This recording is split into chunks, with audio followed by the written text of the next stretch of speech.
Lahore high court में PTI रहनुमा जरताज गुल की 9 मई मुकदमात में सजाओं के खिलाफ अपील पर समाअत हुई।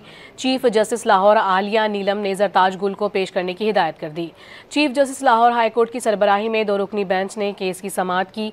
दौरान समाअत चीफ जस्टिस आलिया नीलम ने वाज़ेह किया कि जरताज गुल को पहले पेश करें, फिर अपील सुनेंगे। अदालत को रजिस्ट्रार ऑफिस के एतराज़ से भी बताया गया। रजिस्ट्रार ऑफिस की जानिब से भी एतराज़ आयद किया गया था कि जरताज गुल सजा याफ्ता हैं, पहले सरेंडर करें। सरेंडर किए बगैर अपील काबिल समाअत नहीं।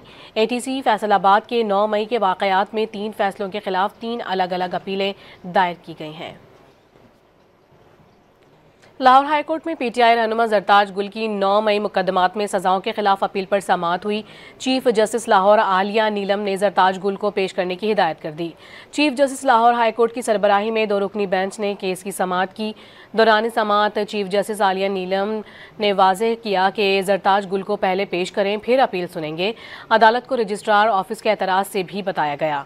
रजिस्ट्रार ऑफिस की जानिब से भी एतराज़ आयद किया गया था कि जरताज गुल सजा याफ्ता हैं, पहले सरेंडर करें। सरेंडर किए बगैर अपील काबिल समाअत नहीं। एटीसी फैसलाबाद के 9 मई के वाक़यात में 3 फैसलों के खिलाफ 3 अलग अलग अपीलें दायर की गई हैं।